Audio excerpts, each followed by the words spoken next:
My name is Inspector Stephen McPeak. I was the Senior Investigating Officer the night Shannon McCracken died.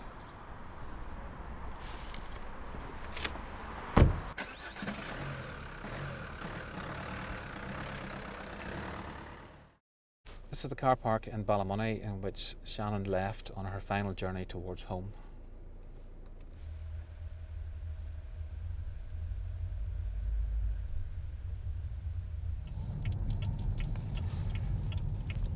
This is the exit from the car park in which Shannon would have turned right along Castle Street towards home.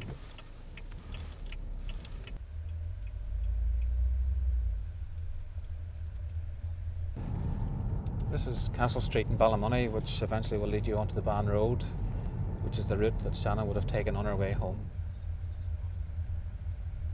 It's quite common and it's well documented that the vast majority of people who have been killed as a result of a road traffic collision have died within a 5-mile radius of their own home.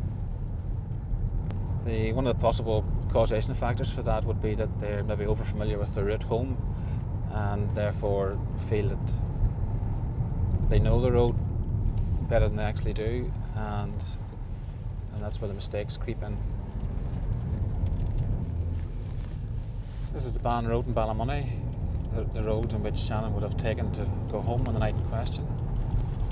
We know that Shannon was a restricted driver, which means that her speed and her vehicle was restricted to 45 miles per hour.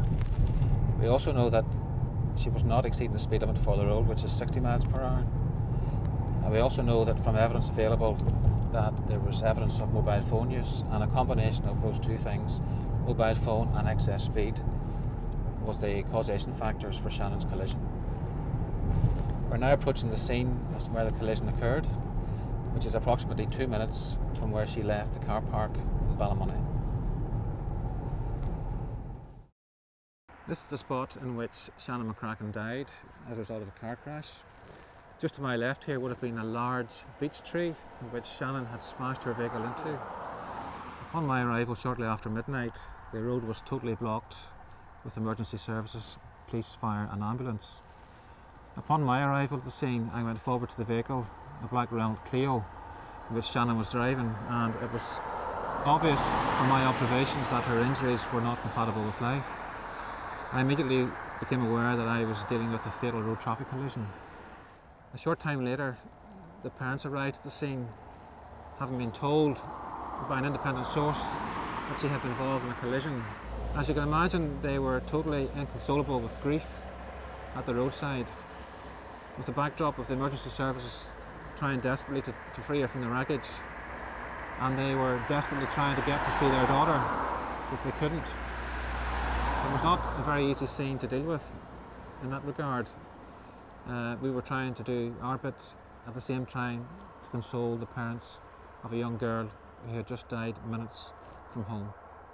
Hi, I am Chef Vitali. I am a sergeant in the police service, and the night that Shannon lost her life, I was investigating officer and I was sent to this location. As I approached the scene, I could see the black Clio. It was pretty much wrapped around this beech tree, almost like a banana shape. I knew straight away then, looking at that car, that if there was anybody in that car, they could not have survived that impact.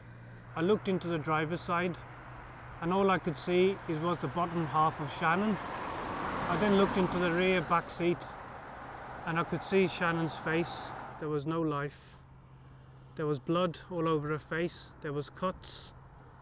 I had to then turn around and walk away. My first job was to try and identify the driver of the vehicle.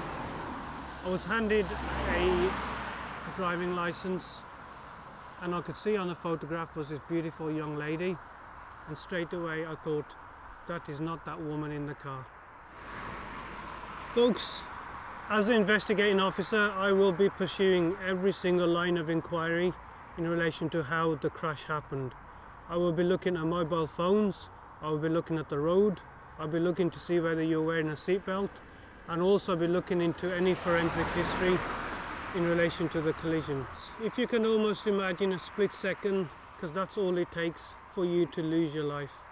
Please, and I urge you, not only as a sergeant but a family man, is to wear your seatbelt, do not drink and drive, and please, please slow down, because I do not want to have to come to your door and tell your mum and tell your dad that you will never be coming home.